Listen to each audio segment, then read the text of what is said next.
हम लोगों ने पिछली बार टिंडल प्रभाव के बारे में पढ़ा था। ये उसके हमने चित्र कुछ बना के दिखाए थे आपको कि ये टिंडल प्रभाव यहाँ पर साफ साफ दिख रहा है आपको।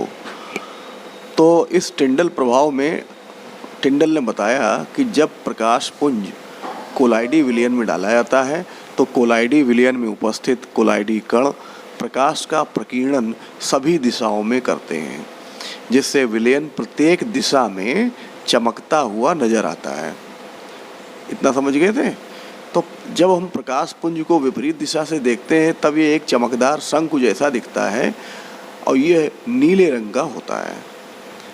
तो अब हम आते हैं प्रकीर्णन को प्रभावित करने वाले कारक। सबसे महत्वपूर्ण कारक ही है यहाँ पर। तो प्रकाश की तरंगदैर्घ्य यह पहला कारक है। तो प्रकीर्णन की मात्रा और प्रकाश की तरंगदैर्घ्य एक दूसरे के व्युत्क्रमानुपाती होती है। यानी प्रकीर्णन तब बढ़ता है जब प्रकाश की तरंगदैर्घ्य बहुत कम होती है। चूँकि बैंगनी प्रकाश की तरंगदैर्घ्य सबसे कम होती है, इसी कारण इसका प्रकीर्णन सबसे अधिक होता है।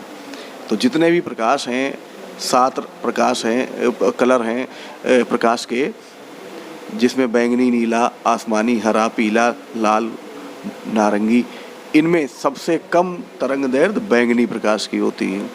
इसी कारण इसका प्रकीर्णन सबसे ज़्यादा होता। चूँकि प्रकीर्णन सबसे ज़्यादा हो रहा है, इसी कारण आसमान का रंग नीला, समुद्री जल भी नीला दिखता है।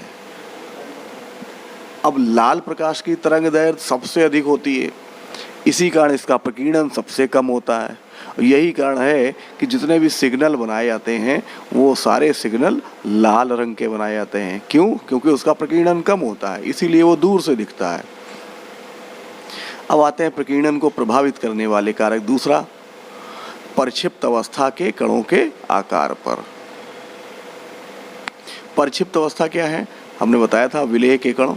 तो परिक्षिप्त अवस्था के कणों का आकार जितना ज़्यादा होगा प्रकीर्णन भी उतना ही अधिक होता है। यही कारण है कि द्रव विरोधी कोलाइड प्रकाश का प्रकीर्णन अधिक मात्रा में करते हैं, क्योंकि द्रव विरोधी कोलाइडी कणों का आकार द्रव स्नेही कोलाइडी कणों से अधिक होता है। अब तीसरा है परिक्षिप्त अवस्था और परिक्षेपण माध्यम के अपवर्तनांक के अंतर पर। जब यह अपवर्तनांक का अंतर अधिक होगा तो प्रकीर्णन भी अधिक होता है।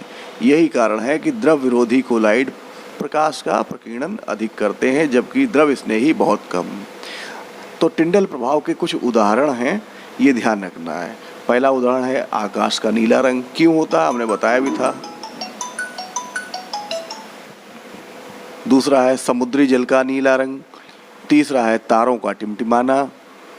चौथा है अंधेरे कमरे में प्रकाश के पथ का चमकना और प्रोजेक्टर के प्रकाश पथ का चमकना, सर्कस की सर्च लाइट का चमकना, ये चीज़ें हैं।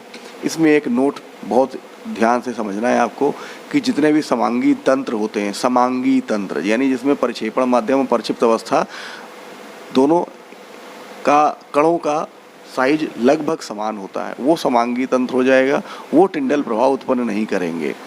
एल्युमिनियम और ब्लड सीरम ये कोलाइड होते हैं, लेकिन फिर भी टिंडल घटना नहीं देते हैं। इतना समझ गए?